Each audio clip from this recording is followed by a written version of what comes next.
In its latest report, the U.S.-China Economic and Security Review Commission accused Beijing of routinely allowing political considerations to guide its participation in overseas humanitarian assistance and disaster relief. The report claimed China's military, the People's Liberation Army, violated the humanitarian spirit and undermined the effectiveness of multinational operations, possibly contributing to the avoidable loss of life. The report went on to say that Beijing gleans combat skills and gathers intelligence from foreign armies, particularly the U.S. and its allies, when conducting joint overseas missions. Does these evaluations hold water? Joining me for the discussion are Zhang Junshe, a senior captain at the China Naval Research Academy, Gong, professor of economics at the University of International Business and Economics, and in Philadelphia, Brandon Blackburn-Dwyer, founder of Grasshopper Strategies. Gentlemen, welcome to The Point. Now, as I said, this report casts its attention on China's overseas humanitarian assistance and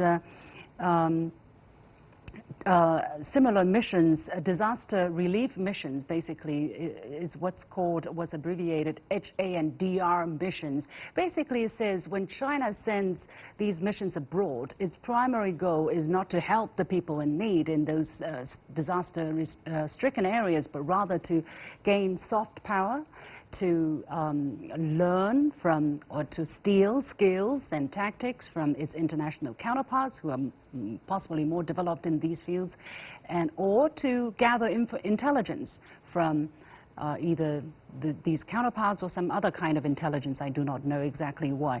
So what could you gather as the kind of starting point, the reason why such a report would be compiled at this particular moment, Mr. Zhang? Well, we totally disagree with the views, the conclusions in this report. I think many views or conclusions of this report are distorting the facts. They are confusing the right and the wrong. And their accusations against China are groundless. So we have seen that the recent annual reports of this commission have been issued under the ground now to distort the facts and always defame the Chinese people and the Chinese PLA. But I mean, okay, people say that, but you need to give people a little bit of evidence. You know, why do you say that this report is if not totally groundless, is rather, you know, ridiculous in the way how it comes up with the conclusion and the logic behind it? Exactly what's wrong with such a report? Well, I think they say that we have disregarded the normal practices in conducting the HADR, the humanitarian assistance and disaster relief operations. But it is not true. We have been following the normal and the best military practices in conducting such operations. And since 2001, the Chinese PLA has joined the national teams of emergency disaster relief. And we have sent several teams to about 30 countries to conduct such operations. And I think these facts can prove that the Chinese PLA has been following the international rules and also the normal practices in conducting this HADR.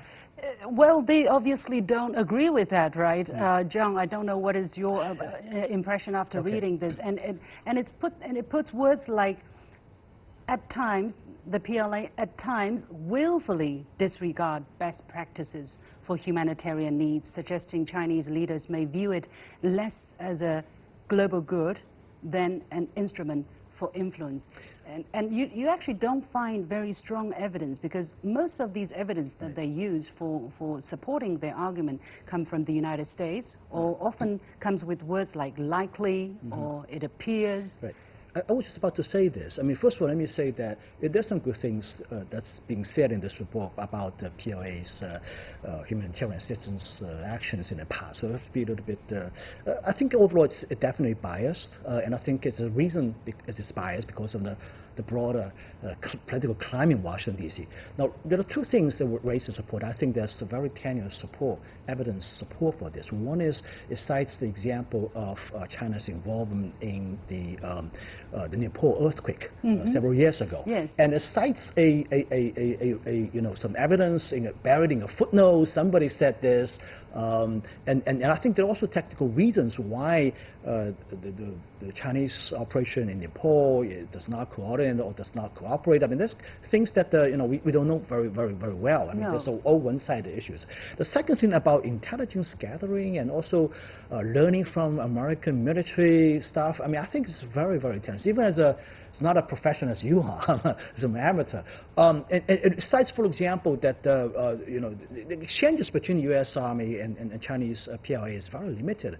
Talks about the helicopter landing on each ship, and that's about it. That's much interaction. Okay, so I don't know. Is really any substance in terms of learning anything from a military perspective for things like this. All right. Let me go to Brandon in the United States. One of the things this report highlights as a problem is that China says it wants to be a responsible stakeholder in these kind of operations. And actually, the author of this report used such kind of statement as some kind of evidence that China is treating this as a way, as an instrument of influence to show that its image, to gain prestige in the world instead of really to help the people on the ground who are in need of help. Brandon, is there anything wrong with trying to be a responsible stakeholder?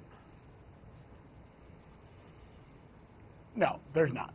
So let's separate out two very important different parts of this report. One is the overarching suspicion or allegations of China trying to learn or steal secrets or this, that, and the other by cooperating with international authorities and militaries on HRDR drills primarily, and also a couple of key incidences. That's a separate issue from like Nepal and on-the-ground examples. So let's go with the first one. First of all, this report basically is the equivalent of, I'm shocked to see gambling going on here, which is a famous line from a musical. The reality is countries participate in human relief and disaster assistance. Why? Because it saves people's lives and it makes them look good in the public eye. That's a reality. Everyone does this. It's always about PR and saving lives, and it has this wonderful double benefit. So to say that China's doing that is basically to say that everyone's doing that. The other part is countries cooperate with other people's militaries. Why? To learn. Always to learn. Whether it's the United States cooperating with the UK and learning from each other, whether it's the United States and China learning from each other, this is always what happens. The difference here and why this report exists is that in 2000, the U.S. Congress passed a rule that said the U.S. military is not allowed to cooperate on anything that could be deemed sensitive or high-level security compromising in military cooperation with China. The exception is HRDR. And this report is saying, hey, look, maybe HRDR shouldn't be an exception because even just cooperating, even just showing them how our planes take off and land up close and personal could be a security concern. Now, do I fully agree with that? No, because I think that people are getting this information all the time.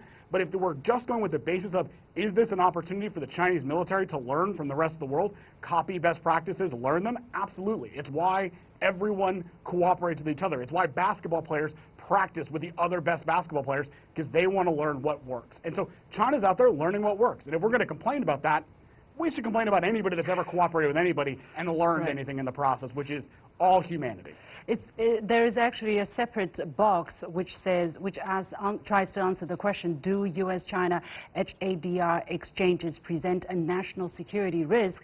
And exactly, that it used the kind of metaphor, even if the two armies maybe stand next to each other, that the Chinese will be gathering some kind of intelligence. It's that kind of mentality I'm feeling that is at the problem here, instead of the detailed accusations. Brandon, what is your feeling?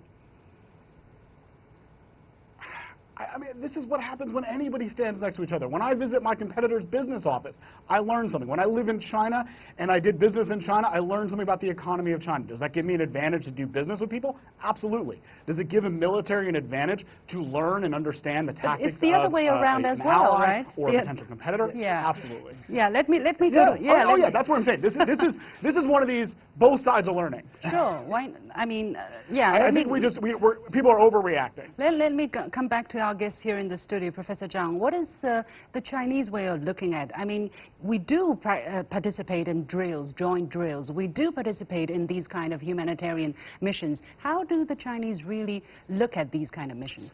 Well, I think the military-to-military relationship, interactions between the two militaries are mutually beneficial. it is ridiculous to see the report say that the Chinese side is gathering information, intelligence from the U.S. side. Because we know that the HADR exercises can promote or increase transparency and also mutual understanding between our two sides, and can reduce misunderstanding between our two sides. And also, this can increase the capability between the two sides to cooperate in the future disaster relief operations, right, to provide service to other countries. But this is good to all the countries. Just as our American friend says that it is ridiculous to say one side can gather intelligence from the other side. This is not the combat scenario exercise, which is prohibited by the U.S. Congress, the Defense Authorization Yeah, Act. they're also concerned that, or accusation or complaint that the Chinese are so underdeveloped in terms of how they handle these missions. Sometimes they deny access, sometimes they do not cooperate, and this is causing sometimes unnecessary losses. What is the reality here? Is it because of the will from the Chinese side to not to cooperate, or because sometimes when you're working in a field, miscommunication or gaps do exist? Well, I mean, this report is clearly, characterizing the Chinese saying they're trying to find chicken bone out of omelet. I mean, in terms of, worries of a loss of life, there's one very good case here. I mean, the Rwanda genocide, American side stood beside, doing nothing in 1994, which resulted in the loss of 1 million people's life in the Rwanda genocide.